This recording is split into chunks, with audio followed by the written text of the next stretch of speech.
Hey everyone, it's Yash Chitre with the Turn on Engagement podcast brought to you by HubEngage. I've got a great conversation today with Heather Stewart, Director of Employee Health, Safety, and HR Risk at First West Credit Union. And Heather talks all about their hybrid workforce in the financial sector, working directly with leadership, and the importance of storytelling. It's all coming up next on the Turn on Engagement podcast. This is a good one. Stay tuned.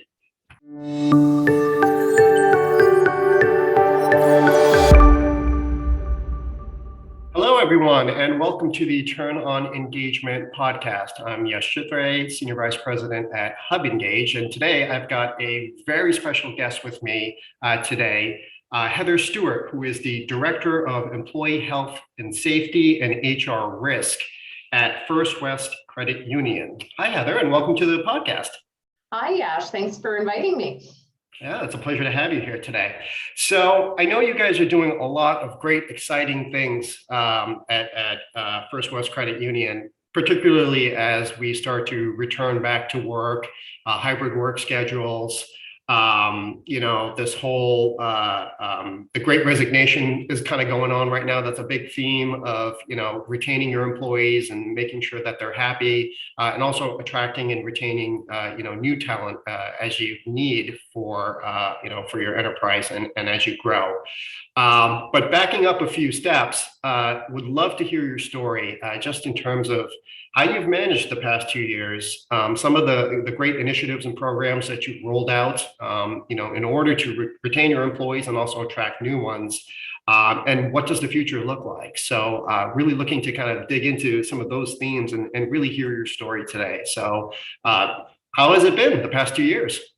Okay, well, it's definitely been full of challenges, but great opportunities as well. And so when I think about the last 2 years, a number of our employees ended up working from home.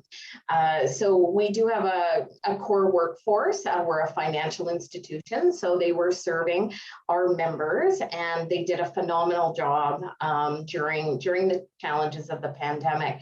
For those employees that were in shared service roles, a number of them, most of them, pivoted to working from home. And so, initially, nobody thought it would be a 2-year journey. And so, you're thinking, okay, it's a couple of weeks, maybe a month, and then time goes on and on. And I would say that really employees really stepped up to that challenge. As though employees were able to start to return to work, this is where we really took a thoughtful approach. So if we went back prior to the pandemic, we had launched a How We Work guideline. So that was an opportunity for employees to think about, hey, could any of my job be done 1 day a week at home or 2 days a week at home? So we had actually launched our How We Work program prior to the pandemic. And then as the pandemic was slowing down and it was time to bring employees back to work, we were very intentional about our approach. So we started with our leaders. And so we had leadership calls to talk about, okay, we have our How We Work program. How is it going to look and feel differently as individuals start to come back to work?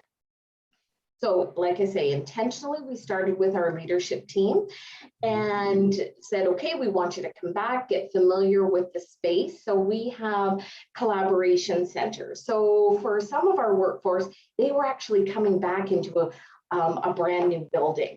So it was great for the leaders to come in, see what the space was like, so they could then also talk to their employees about what it's going to look like, what it's going to feel like, and that we still, and to this day, care about their health and safety. It's paramount to us. So we wanted to really let our employees know that when you're coming back, things like your protective equipment will be here, masks, hand sanitizers, wipes. And so we even had instruction about how you're going to prepare your workstation. before you start work and then before you leave for the end of the day. So we felt that that was really important, and our leaders were truly leading the way. So they were here making use of our space, which is very collaborative.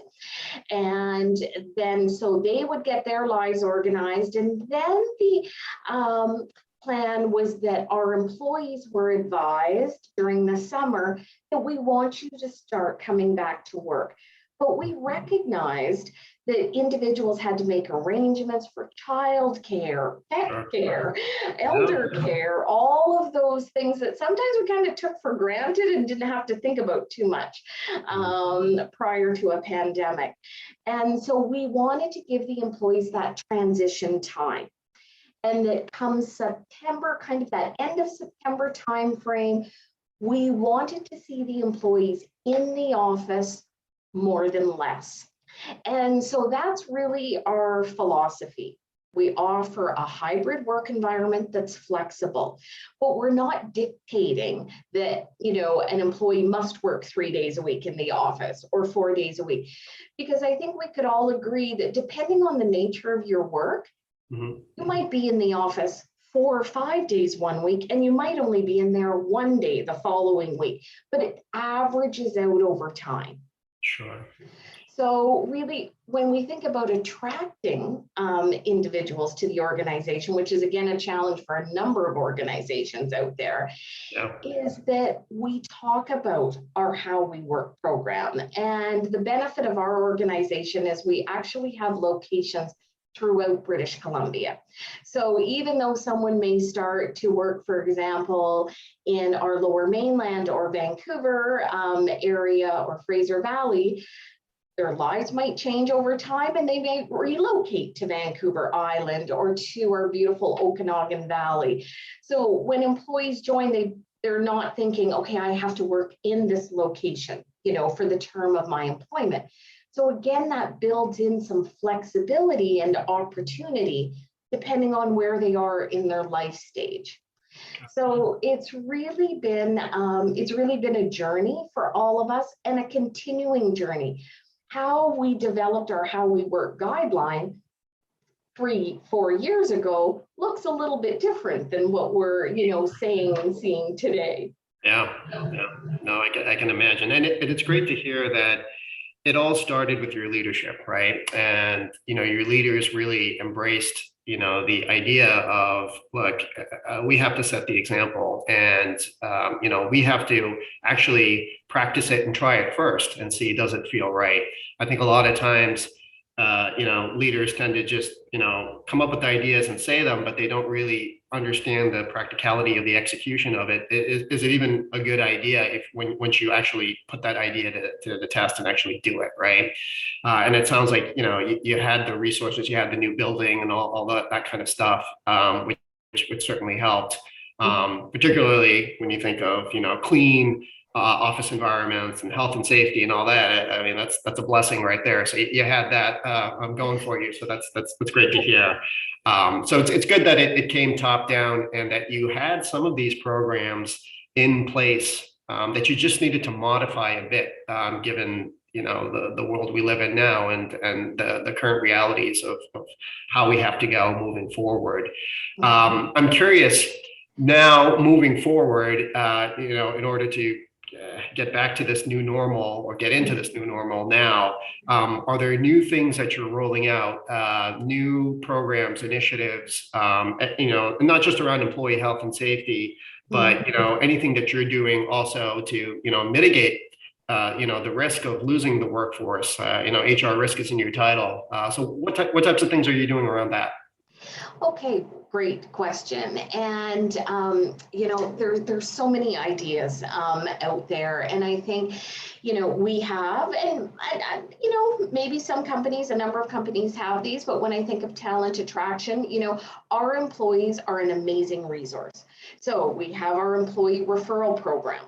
And so individuals, if they recommend somebody and they're successful, they're hired, then there is a monetary payment made to that employee, and they can even direct that to a charity of their choice. should they wish to do that. We also, our talent attraction team did these sort of Thursday, build it into your calendar and help the talent attraction team share out postings on LinkedIn. Okay. We also have a high five program for our employees. So, to recognize when good work is done. And it's not just by your leader. So if it's seen by other leadership in the organization or by other individuals. A great example, yesterday I was talking to one of my employees and she was so grateful to another employee in actually in the risk department, how helpful he's been. And she was just saying how awesome it was to work with him. And I said, would you like me to give him some high five points because it's made your job easier? And she said, oh, that would be awesome. So a lot of it comes through word of mouth, and that also helps, I think, to mitigate that risk because individuals are being seen, recognized by others. So, if they were tempted to say, oh, I don't know how I'm feeling about this organization, what are they doing to try and keep me? And someone gets recognition from a leader that isn't their own leader, I think goes a long way.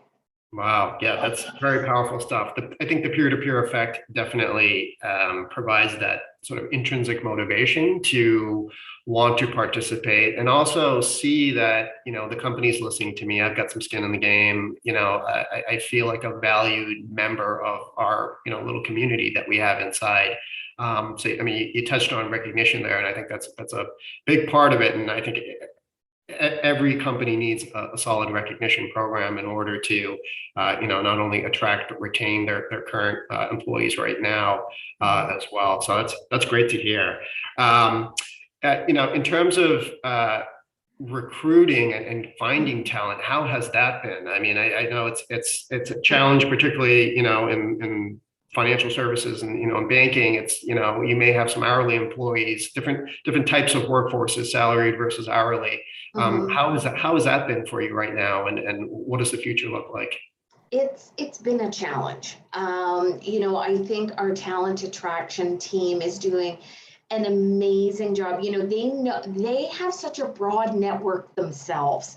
And I think that's really key. They work directly with the leaders and other employees. Like, for example, in our branch network,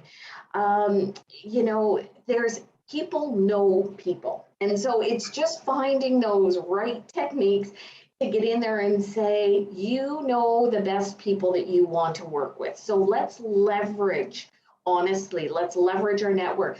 We've shared stories, for example, on our company website.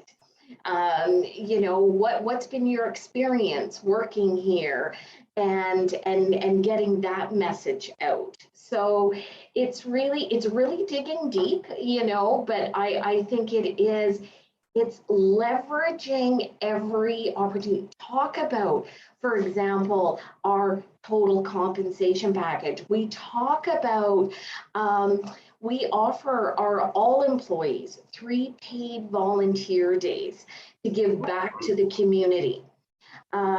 Because we are a credit union, we are invested in the local communities that we serve. So there is lots of opportunities for our employees, potential employees. So those are the types of things that we want to share that make people want to come and say, oh, I can actually give paid time off to go to this neighborhood house, or,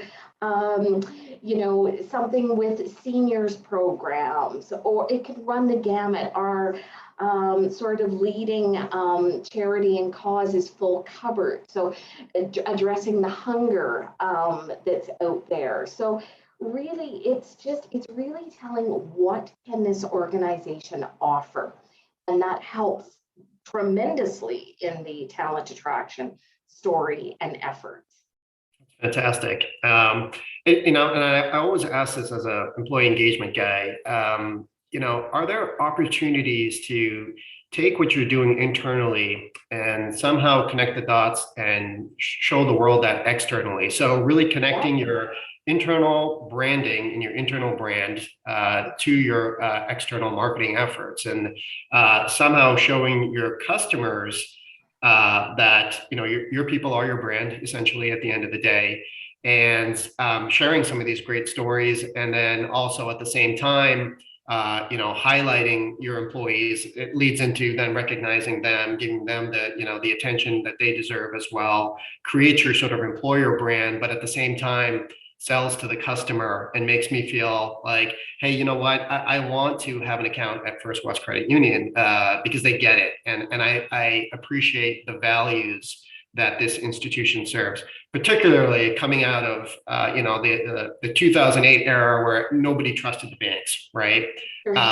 So are there opportunities to do that, and how do you position that? Right. So we have like our member events. So, obviously we deal with businesses and they've come to us. So we have opportunities called member events. So they come into our locations, the volunteering that goes out there. So we have a number of our employees, and not just leaders, right, that sit on boards and associations, and we do visits out to those businesses. We may showcase, something that one of our business clients, are doing, and they'll come out and talk to us and talk to our employees. So then we can, it's almost that collective sharing, if you will, right? And, speaking from HR, like with our introducing like our mental and physical health program as an example, we're partnering with our vendors. So like Steelcase, for example, our insurance companies. I'm giving shout outs to, for example, Desjardins and Arthritis Research, our partnership with the Canadian Cancer Foundation. So all of those things, it's almost like an octopus. It has so many of those tentacles. Right. And then we have the running boards in our branches. So if we're celebrating certain things, or we're partnering with Conquer to Cure Cancer, or, different cultural events that are happening in the community, we want to do that. So then our members will come in and they may ask us questions. Oh, so what is First West doing with that? Or what is Valley First, or Envision Financial, Island Savings, all of our brands that fall under First West Credit Union. Wow, that's great. It's great to hear this, and I know a lot of people listening are trying to wrap their heads around strategy, right? A strategy of what to do, how to do it, and I think a lot of what you talked about are tentacles on that octopus, to use your phrase there, in order to put that strategy together. And I know a big part of this is also diversity, equity, and inclusion. And I think we'll do another podcast with you on that. I know that's a big topic that you're going to be working on this year. So we'll definitely have Heather back in a future episode as well to talk about the DEI stuff, because that's a big part of a theme of what we constantly hear in the HR and employee comms world of how does that spoke play in the wheelhouse of everything else that we have going on? How important is it? And what priorities do we put in front of other priorities in order to achieve those goals? And I think diversity, equity, inclusion is obviously a big part of that, and it's always rising to the top, particularly for leaders. Leaders want to embrace that as well. So with that, I think we'll wrap for today. Thank you so much, Heather, for being on the Turn On Engagement podcast. And as I mentioned, stay tuned. We're going to definitely have Heather back because she's got really, really great stuff going on over at First West Credit Union. So thank you for your time for joining us today. You're welcome. Thanks so much, Yash. Thank you. Okay. Thanks, everybody. And stay tuned for the next podcast we will have coming up shortly.